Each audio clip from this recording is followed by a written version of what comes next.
All right, so the recording has started. Today's session is leadership lessons. Our speakers will touch upon attributes and skills of a strong leader, how to develop your leadership style, and the importance of company culture. A career path is not always straightforward, as most of us know. Instead, one should anticipate many detours along the way. These detours may provide the opportunity for you to acquire the skill sets that help you become more well-rounded individual and a more successful leader. Our panel members' career paths span a few generations. Chris has been in the workforce for almost 10 years, whereas Jim and Scott could be considered having seasoned careers. It will be interesting to hear their responses to our questions and discover if there are differences in expectations as an emerging leader or seasoned leader. So most of you know Scott and Jim, they've been on all of our calls, but Chris, he is new to our call today and has volunteered to be on our panel. Chris, if you want to raise your hand so everyone can see. Hey, everyone. Right there. Good afternoon. Chris, do you want to give us a quick background of your job rather than me explain who you are? Yeah, absolutely. I've got the same template, a little response too. My name is Chris Contos, based in Brooklyn, New York, part of Evention, a hospitality tech company that I've been with for over 7 years now. Originally from the hospitality background, studied hotel management at DePaul University. And, being in the software as a service side of the industry, you get to see lots of different aspects of the industry, more in particular to the clientele that we serve within clubs, restaurants, and hotels, a majority makeup of the HFTP community. And director of business development over the last 2 years, leading the enterprise role of our software, but really exciting to meet just lots of hospitality leaders like yourselves. Awesome. And a few things he forgot about himself. He was the past chair of the Young Professionals Council. He's a current member of the HFTP Global Board of Directors, the Chicago chapter he's the president of, and he received the HFTP President's Award in 2022. So excited to have him on the call today, along with Scott and Jim. So we're going to start off by asking some questions to the panel. And please note that if you have a question, please raise your hand. We don't want us, Barb, Alicia, and myself, just to be asking all the questions. We're just going to kind of get the conversation going. So we'll start with Jim will answer first, and then Scott and Chris, or you guys can all talk over each other, however you feel. But let's start off with the first question. So let's start by looking backward on your career with this question. What advice do you wish someone had given you earlier in your career? So we'll give them 30 seconds to ponder that one. There's a moment. Hi, everybody. Jim Schiff.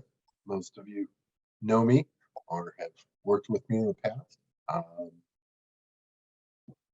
Here's advice is something in our younger career that most of us don't take. So, from that standpoint, if, decades into a career and when you start thinking, gosh, what should have somebody told me that I should have listened to? I would say more often than not that a crisis really isn't a crisis unless you let it be. That big things end up being small things down the road until they become big things. And I think more than anything, the ability to adapt to a situation, needs to be taken with calm, with serene, with thoughtful thoughts going forward, and action versus inaction, and worrying about, oh my gosh, did I make the right decision? So I think, for me at least, the advice would be not to act quickly, but to act thoughtfully and assess the situation and the pros and cons of your decision-making process. Scott or Chris, you have anything to add to that? Yeah, I think the one thing I wish somebody had told me early on is don't be afraid to make some bold actions. Mm-hmm. Don't always play it safe. Take the risk, because the reward could be massive, but the disappointment isn't going to bury you. Chris? Yeah, I like those points. I had something a little bit separate, just from my career path and what I kind of learned. Well, the first was, out of college, and for the first 2 to 3 years in the industry of hospitality technology, there was always kind of creating that visionary approach of kind of seeking out the big picture. The big picture within the environment of like HFTP towards technology solutions within property management, point of sale systems, time and attendance, and all the great things that we all utilize in our operations is great. But that big picture has to be distilled down in a tactical way that really helps provide you favoring of operational clarity and what goes into those little things. It's exciting to hear about a new hotel brand. It's exciting to hear about a new product or feature that's coming out in the industry. But early on in my career, I always favored the clarity of operationally, how does that get developed, and kind of, from start to finish, understanding really from the invention standpoint, but in the industry, how do we arrive to that? And how do we get from an operational efficiency standpoint, things that are satisfactory? I, in my career, do favor talking to assistant directors of finance, accounting managers, assistant directors of operations, those levels of entry a little bit lower in the pyramid of the operation, that really gives us kind of that best operational just viewpoint into the process. Yeah. Does anyone? Absolutely, the nuts and bolts, that's for sure. I always said, no matter what position you took in a new hotel, go spend the night with your night auditor and learn, the nuts and bolts of what's happening in your property, or your revenue auditor in a club, just because they see it all and they ultimately will become your eyes and ears. One other little tidbit of what I think somebody should have told me about was maxing out whatever 401k you could in your 20s and 30s. Absolutely. I'm with you there. Yeah, that's for sure. Does anyone who's listening in have anything to add to that? Maybe a personal story or an experience? Okay, Roy, thank you for raising your hand. Yeah, hey, how you going, guys? I think for me, it took me a while to learn how to become more of an entrepreneurial thinker and how to think more outside of the box. Because when you're trained as an accountant, you're taught how to follow the regulations, how to comply with accounting standards, how to comply with tax law, and there's always one way in which to do things. Whereas then, as I sort of progressed a little bit in my career, and I was told, that I need to start thinking more outside of the box, and that there isn't just one answer, that there could be different ways to do things.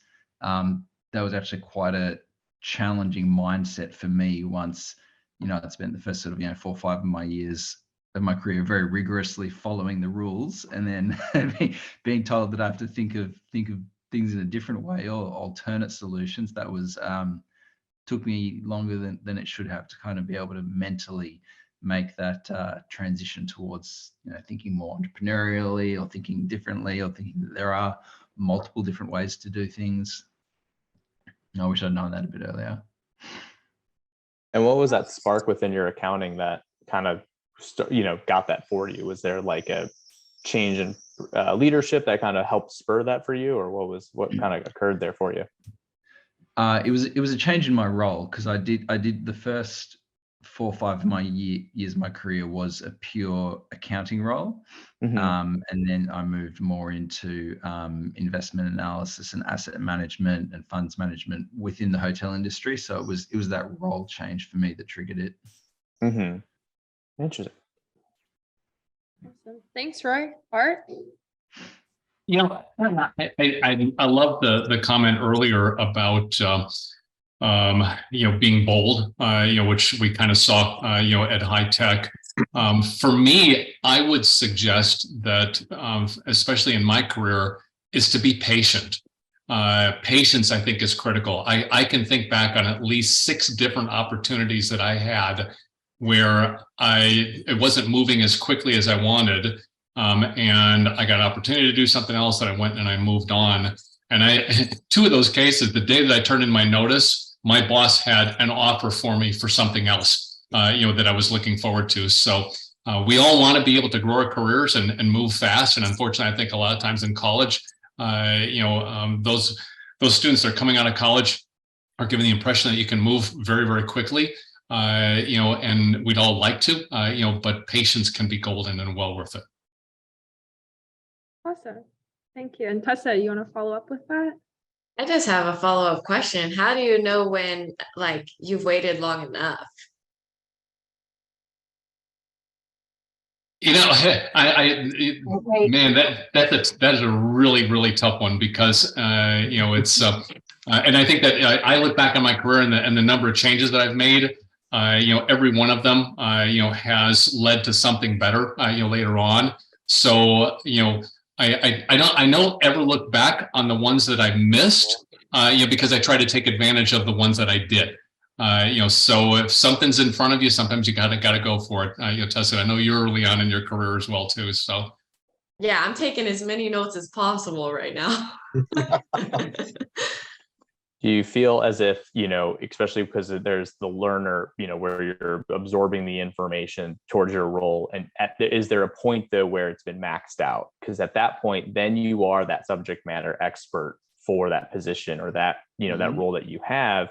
You're an expert, and then at that point you can also hypothetically, as you're trying to grow into the autonomy or growth into the role, you from a leadership standpoint can tell others. Now you are somebody that has, telling what people to do to, designate certain tasks, because at that point, that's sort of where the step ladder begins. Now it's not a start stop that everyone is told on their first day, like now you are a leader. It happens in a Teams meeting like this right now, where you're like, oh, I'm now informing others what to do. There's, it doesn't become part of the description. It's something that naturally happens for a lot of us. And once you get to that phase where you're just listening and learning, then you come to more of that expert and, like, I would say, more power holder role, where you now can disseminate tasks, also inform obviously the structure of your organization, that you are prepared and ready for this, for more actionable items as a leader. That always helps. I mean, Tessa, one of the things that I ran into, and you don't always have these, is if you have a mentor and a supervisor or a boss who is unafraid to teach you everything that they know, they will many times push you like a little bird out of the nest, sometimes when you're afraid that you're not ready for it. But they will have seen everything that they've given to you. And you can run into, there's two types of those individuals. There's the ones that'll teach you everything that they know so that they can do something else. And then there's the ones that I'll teach you almost everything I know, because if I taught you everything I know, then they wouldn't need me.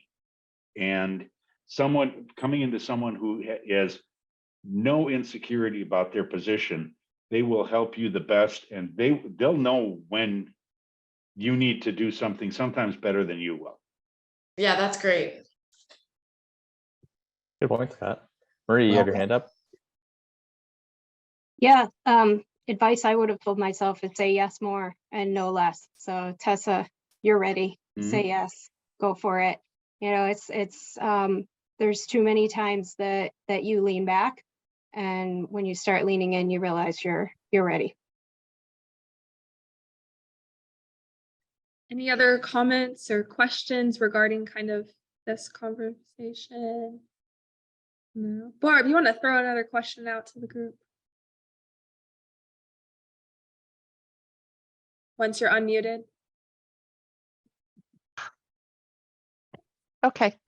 In a way, we're still kind of looking backwards on our careers. So what would you say is the most difficult choice you've ever been required to make inside your career? The most difficult choice. Jim? Okay. I will say it was an integrity choice. Early on, actually in probably one of my first controller positions, I had a general manager and a regional vice president that chose to direct me to do something that I considered both immoral and probably illegal. And I had to make the choice. I either was going to go down that path or stand my ground and walk away from a relatively good position. And I walked away. Very simply, as accountants, as leaders within the industry, we have to know that, our primary job is not just to keep our boss out of jail and our company in compliance, but we got to keep ourselves out of jail too. So anything illegal or what we consider immoral, I had to make that decision, and it took me months to find my next job based on that, but I don't regret it, but it was certainly a very difficult thing to do at the time. Mhm. Yes. Was that at the beginning of your career, or Relatively, that you were yeah, it was my second controller position. second one? Okay, so yes, you're still working on your career at that point where that Oh yeah, absolutely. situation came that Yep. you were put within. Okay. Scott, what would you say? What was the most difficult choice Probably you've the ever been most, required? the most difficult choice I had, and I was about 15, 16 years into the business at the time. And understanding, I came to accounting after about 7 years of being in operations. But I was working for a company at the time, and in that 15 years, I had worked at several different hotels with several different companies, all within my hometown. I was very comfortable where I was. Didn't really want to move away. My family was there, all of my support structure was there. And it was private Wyndham at the time. So to get to the next move, I had to relocate. And yeah, it was only 90 miles down the road to Chicago, but it was like this whole, upheaval of my whole life is here and you want me. And it was the hardest decision I had to make. I didn't want to do it. I didn't go into a situation where I had a supportive controller because I was moving laterally as an assistant, but to a bigger property. But if I wanted to go anywhere, I had to make that move. And I made it. I went on from there to controller's position in DC. I, moved around the country an awful lot since then. But that first breaking away was probably to stay with the industry and to grow my career was probably the hardest decision I had to make. Mm-hmm. Yes, like you said, your support, also your professional network was probably in that area too. So to almost start from again. scratch. Mm-hmm. Okay. I had to go and join Chris's chapter at that point in the early 90s. I wasn't featured then, but yeah. Which is where I first met Frank Wolf, by the way. So it's at a chapter meeting in Chicago. All right. Love that. Love the Chicago shout out. Cause in a similar boat, that's where I was too. Coming up on 4 years now was my move to New York. A professional network that was untapped for me. So, in terms of who do I even know here, starting off into a remote role, as my company was expanding, it was something I wanted to jump at. It was my idea from the beginning, and trying to, present the value proposition of let's do this, as employee 20 of this company. I think, this is 4 years ago. I think there's value in having the physical presence in New York, being a Midwest-based company, Midwest-based roots and values. That was seen as, well, we don't really know how it's going to go. You go find out and let us know, and we'll follow up with you as the years go on. moved July of 2019. Does anybody know what happened 8 months later? Not a lot going on in the software as a service tech industry for hospitality. So March was a major pause, and that period, to move to basically ground zero of a starting point of a pandemic to sell software, sure was a difficult position to really make. As how do we hold on to this, instead of putting on a sales hat, instead of putting on a let's get Evention to grow as best as possible hat. It became down to relationships. And I don't think I would have ever developed the account management, true partnership, skills if it wasn't for, the relocation to New York and, pivoting within my company's role to really just make sure that, we keep the lights on. I don't know if everyone saw in the chat too, Kathleen was agreeing with Scott about relocating, and she went from Boston to Florida. So, but it looks like 10 years have passed and it's still going great. So that's great to hear, Kathleen. Does anyone else have anything to add to Barbara's question? Difficult choice you've had to make, even if it's not relocating, maybe someone has something else. Yeah, Roy. Yeah, hey.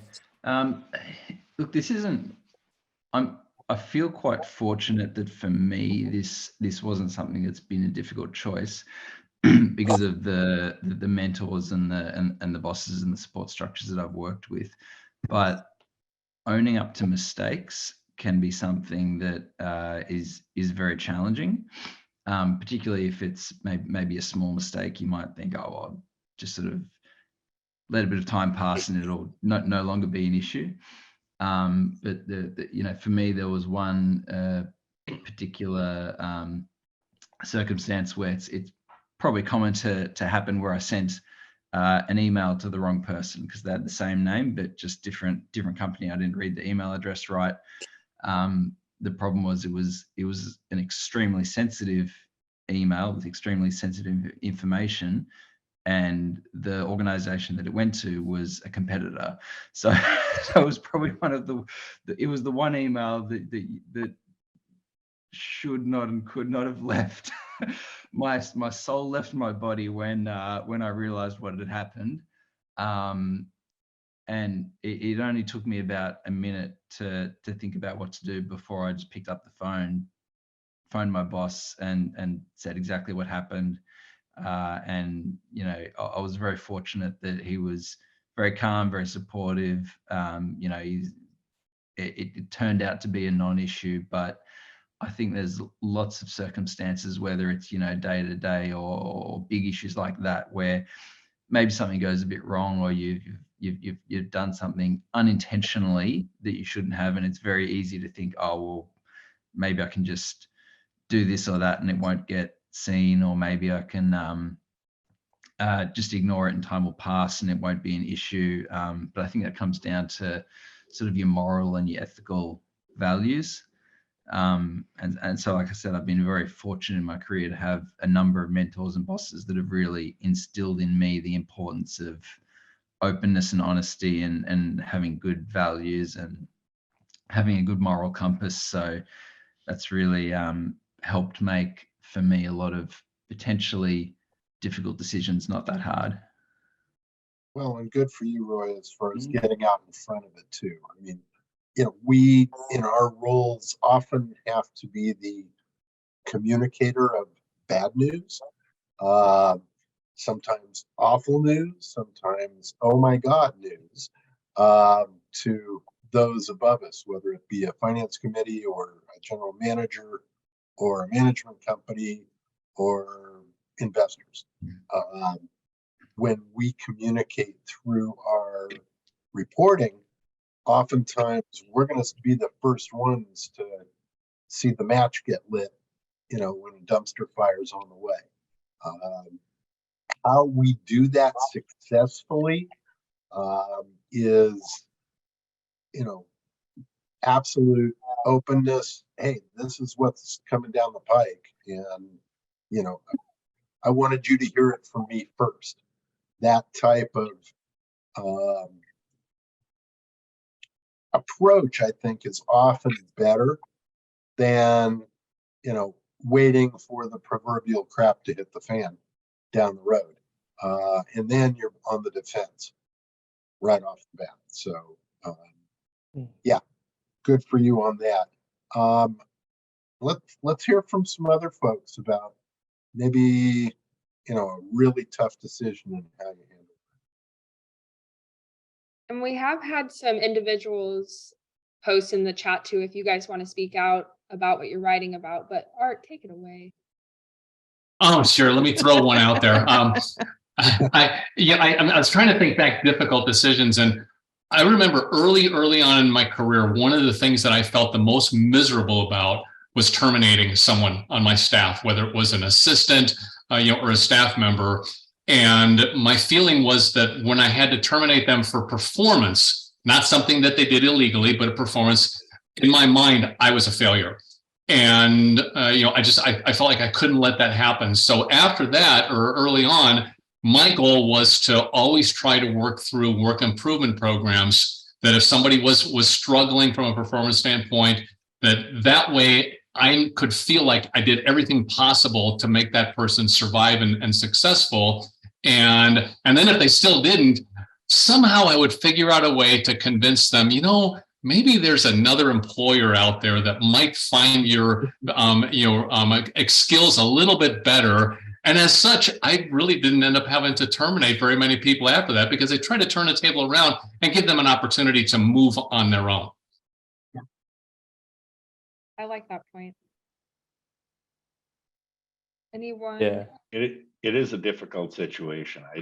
I mean, and I've had to do it several times. And it's hard, especially with certain employees. You're sitting there and you're looking at them and you're seeing their family, and you're seeing, and inside it, just, you feel like sometimes the biggest heel, even though it's something that needs to be done.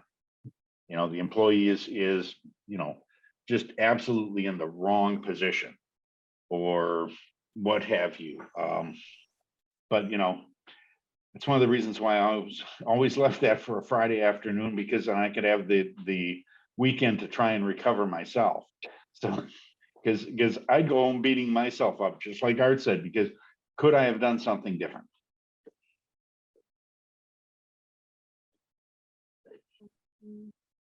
Let's see. Does anyone in the crowd have a question that has spawned upon them from all our questions before I go on? Takers, no. Oh, someone else just. Scott, a lot of people are agreeing with you. Got a lot of fans in the audience. Oh, thank you all. Yeah, I like Annalyn's comment. Jim and I Jim, Chris, and I are just speaking from the heart. Absolutely. Definitely a lot of people out there agreeing with what you're saying, so that's great to hear. Okay, we're going to change the direction a little bit.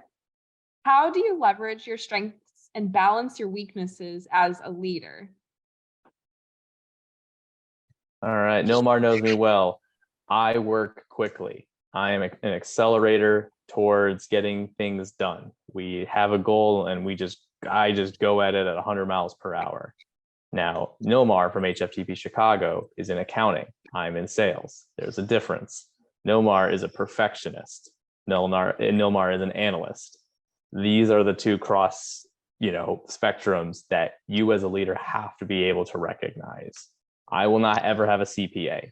Sorry, everyone. But people in this room do have it. And understanding where those skills and things can be leveraged to help make decisions and guide things towards the goals for things like HFTP Chicago, the things in your organization, takes a little bit to get to know those types of people if they might be across different departments, but most importantly within your team and yourself, to recognize those things early on is very important.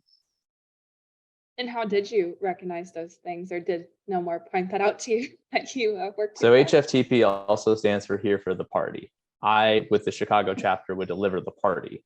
The F and the finance from Nilmar's end covers the back end of ensuring that the party will be okay, but financially will be all right too. So, and in compliance as a chapter.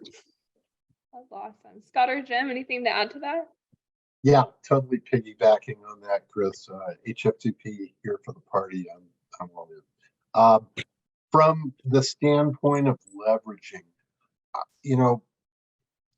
I started early enough in my career where my I hadn't reached 25 and my full frontal lobe cognitive abilities hadn't developed all the way. And so as a young worker in the hospitality industry, I succumbed to things such as anger, frustration, and other non-adult emotions. And it impacted my first few positions, I think, from a standpoint that I wasn't super balanced. I was on one end or on the other end. And, I had issues with employees because maybe, I would discipline them in a way that wasn't appropriate. But you know what? I grew up and I learned that, everyone has value. Everyone deserves to be heard.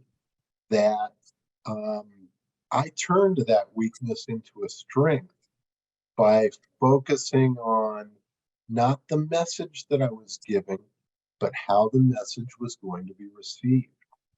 And I think, moreover, that led to a strength and being able to see that weakness in others and be able to mentor and teach my assistants along the way that, this is something you're going to need when you get into, I think the hardest step that we have in our industry is being a number 2 and moving into your number 1 for the first position for the first time.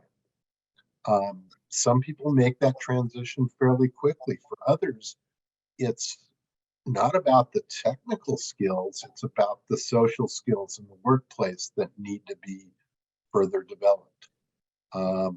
And I think that balance is something that we achieve over a series of time. As Art said, patience.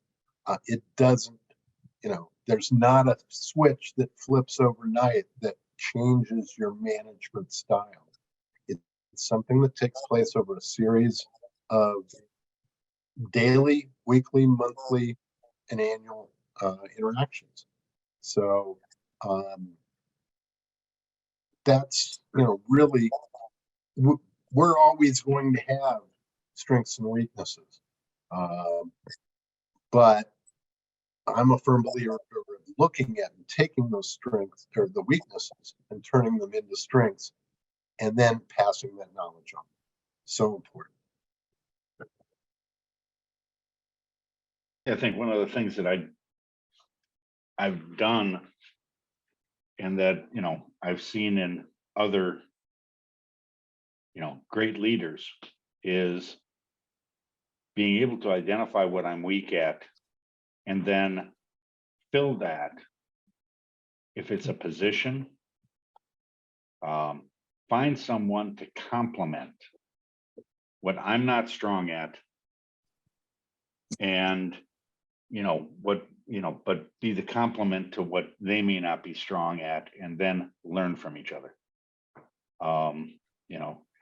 I've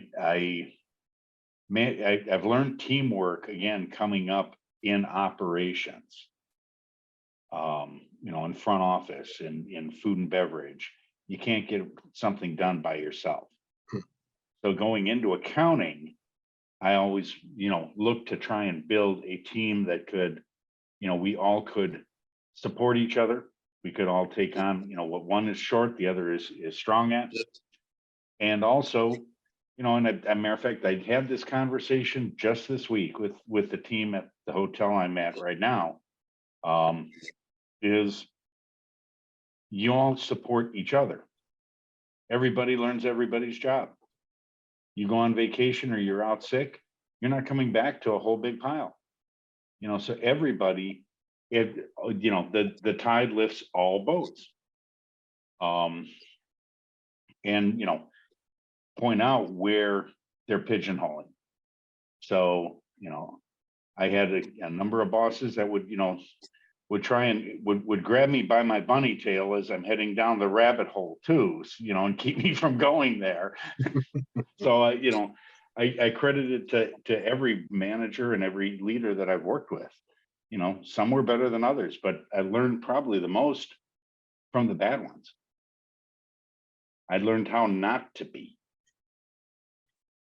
Well, yeah, especially Scott, when they get terminated and the regional or what have you hands you the keys and says, okay, hold the fort down.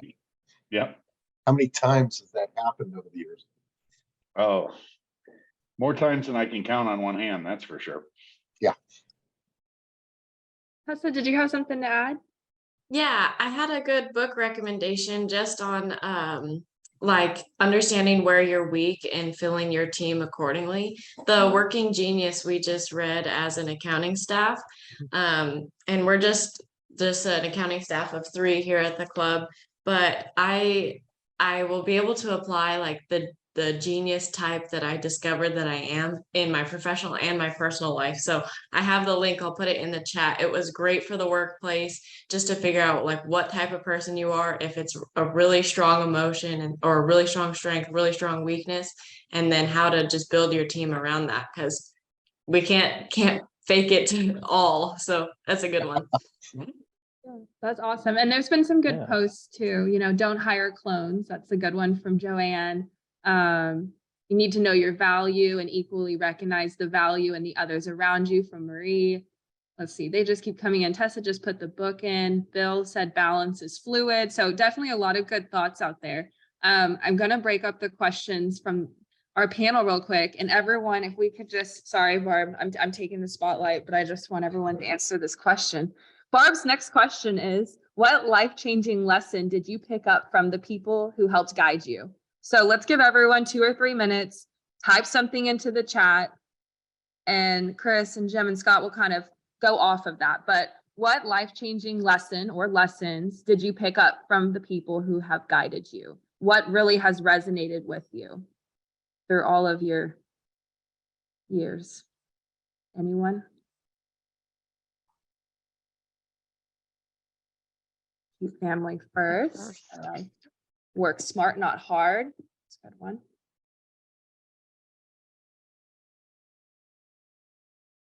It is not what happens, but what you do about it. Kindness is caring. Work hard, play hard. I like it, Jim. Family first, hire people that challenge you. I like that, Pascal. Being patient, adapting to different client needs. Any other thoughts out there? Okay, believing in your experience and being open to adjust as necessary. Empathy. Don't be afraid to hire people who are smarter than you. Take the risks, take the opportunities. Listening is more important than speaking.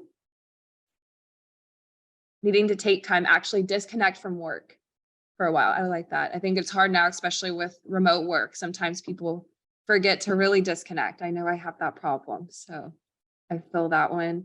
Care about your team, learn to communicate, never stop learning, care for people. Failure is a new way to learn how to do something. When you fail, get up and do it again. These are great, guys. So I guess as we keep typing, Chris and Jim and Scott, if there's any in there you want to touch on or touch on your own, and if anyone else wants to touch on what they wrote, that'd be great. I saw a post recently that because I see the term failure in there, and I found the word fail worked out in this post that said first attempt at learning. I love that. And first attempt in learning. And it's true. I mean, I've never learned anything more or better from succeeding immediately. I always had to fall down a couple of times and skin my knees and bruise my nose and what have you before I got it. And that was okay. It didn't kill me. Probably one that should be in there is, what doesn't kill you makes you stronger. So, Very true. Personally, I really like Brooke's comment on don't be afraid to hire people who are smarter than you. Now, the term smarter, we all use it in different relative ways. Are you good at Jeopardy? Do you know geography? Are you good at bar trivia? Sure, those are all great things. But smarter in putting those people around you are really just finding those right key people that kind of to my earlier point, that in the environment that you're in of your current role, your division, your department, it is kind of figuring out those kind of personality and aspects that are different from you. Because like hiring clones, it's one of those things that resonates with me where you can hire like-minded, the environment of, you know, being a company based in the city. So you just hire the same specific people that they know, that they know, that they know. And just like that, you have a department of everyone just agreeing on the same thing or agreeing on the same tasks, not really being able to challenge each other or grow. You create an Abilene paradox there, and you're not really able to kind of figure out where those next steps are. And, you know, being able to look, you know, take a step back to kind of figure out where that lies. I know from our team being employee 20 to now being a 100-person firm, we were in a position of that kind of paradox of just hiring within the same cycle of like-mindedness, but then realizing a year later that, hey, we're not addressing the problems as appropriately as we can within the dynamic that we've created. How do we change this, and how do we develop better learning?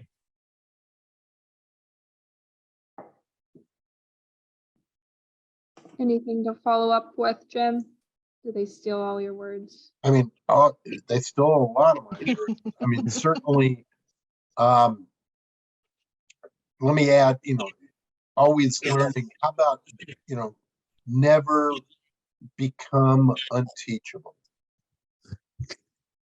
I just, you know, we're always going to find somebody who knows more than us when it comes to a particular topic.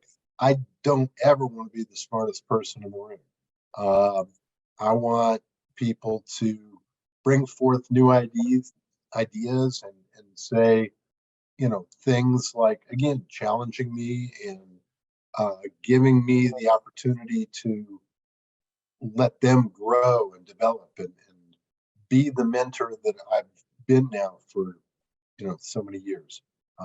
It is absolutely critical that, you know, we have humility and we realize, you know, we're just a cog, and that, you know, part of our contribution to our association and the part of our contribution to our profession is the ability to give back in so many different ways. And mentoring, I think, is the pinnacle of that methodology to give back. Being accessible, being teachable. And one thing that I've had to address is, you know, with people is, you know, we're an important piece within the organization, but we're a support mechanism. We support the people that actually do the work. I had a boss once tell me, you know, our business boiled down isn't all that complex. We make beds and we cook eggs. But it's the people who are making the beds and cooking the eggs and checking the guests in that we're here to support.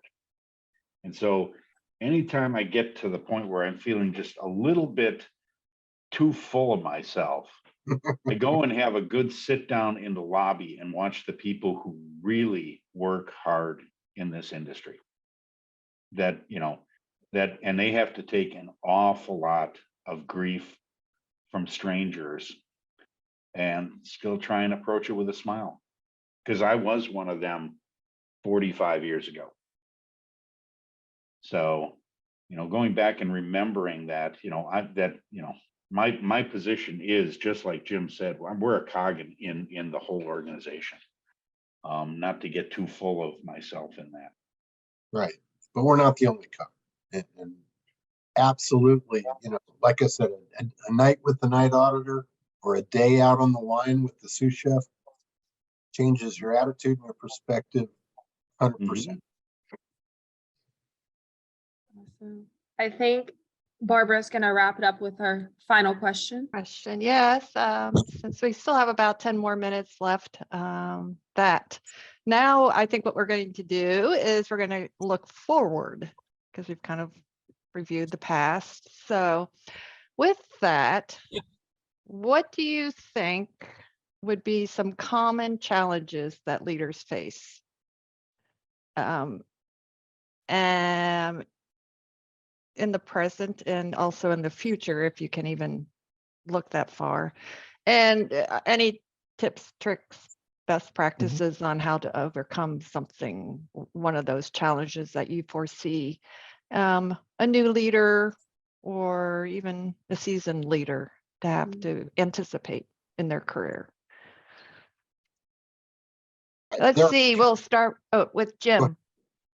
You're going to Go start. ahead, Jim. Okay, I'll take it. The leaders face immense challenges. We saw what COVID did to the hospitality industry and the 8 million jobs that were lost. And post-COVID, the inability to hire good people and the extremely low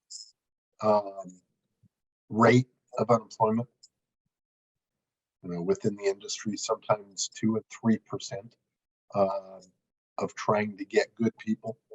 I think staffing is always going to be a challenge. It always has been a challenge.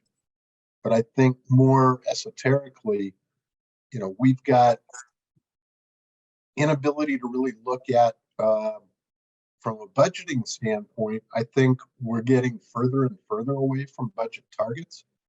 I think that budgets within our industry historically have always been a little aggressive and sometimes to the point of being unobtainable. And yet, we, in our roles as well as operations, are judged on those results and that budget variance. And that, we need to be able to take on the role of leading our teams from an aspect of dealing with expectations. Let's find a way to under promise and over deliver across the board, not just within our organization, but in our personal lives. Quit expecting so much of ourselves and find a way to reward yourself when you exceed those expectations. That and, maintaining your sanity and mental health through all of the issues that will come up within the environment of your leadership within the workplace. Give yourself a break.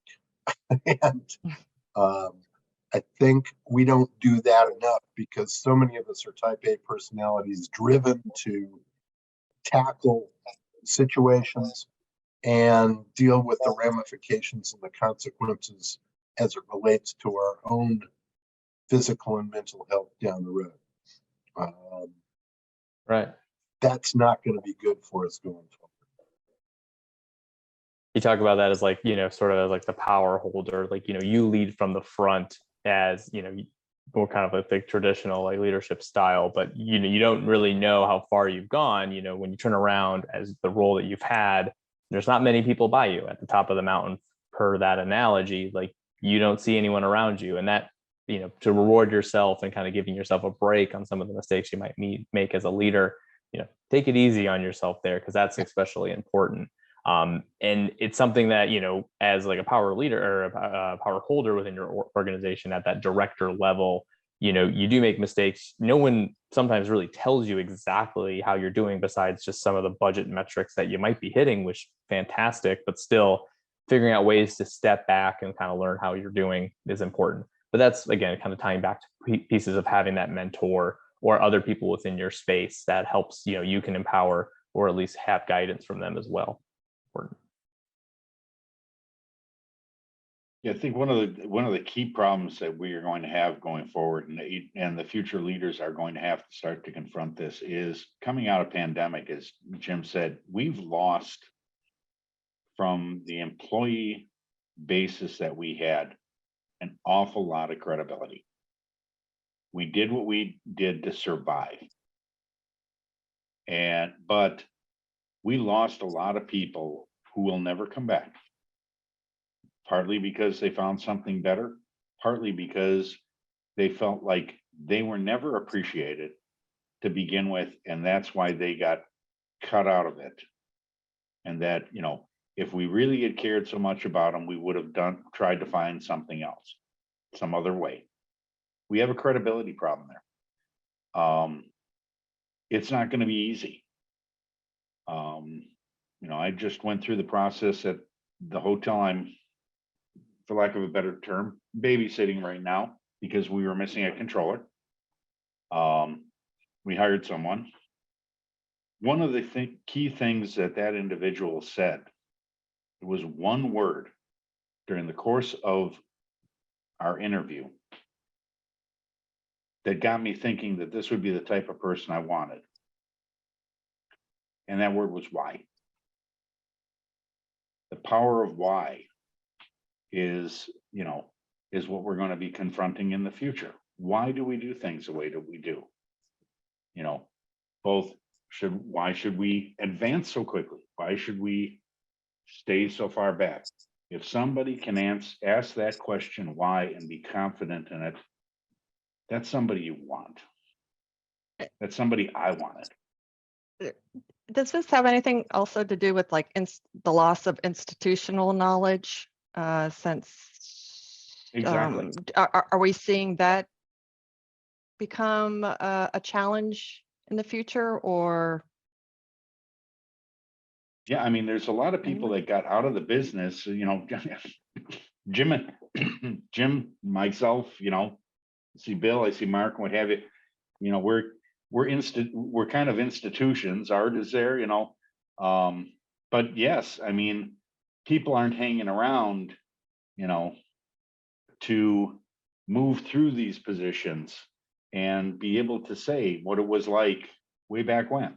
I mean, talk to Jim and I at conference, you know, at convention, we'll tell you all about the days when we posted room and tax manually onto paper folios on gear-driven posting machines before there was ever a Bill Gates, you know. Yeah, but there was a Bill McIntyre back then. Yeah, but there was, you know, but we did those things.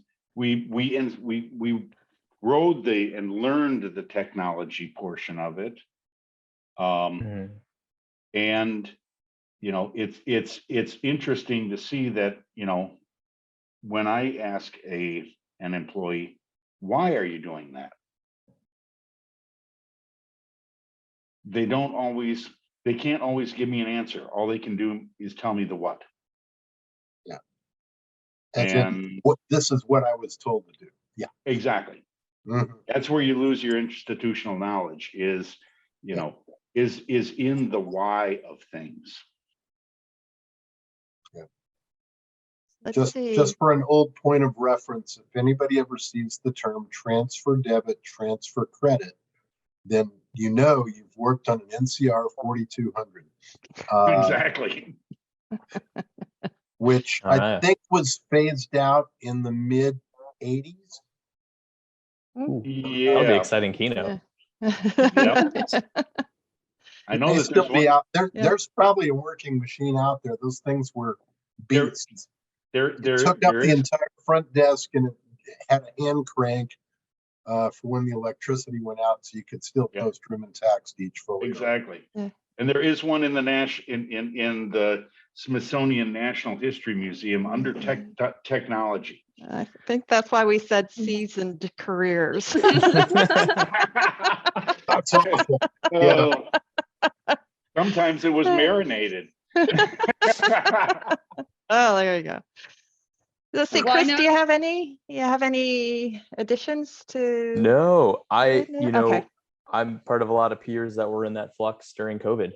You know, folks from my hotel school days that are in very different positions than 3 years ago, you know, devised with the route within the major brands that, you know, we all got to graduate with, had the experience of working through the rotations on, and then, you know, 2020 arrives and kind of the musical chairs where a lot of them went, keeping up with my network from DePaul. But it is a flux. It is I don't feel like the ground has still been set yet from my peers, in that, you know, director or assistant director level of outlets, F&B, front office, those rotational roles where they are right now, like that, you know, they're still moving properties. They're trying to still figure out that right fit. And yeah, it's a lot of movement, which I'm sure you guys have all seen.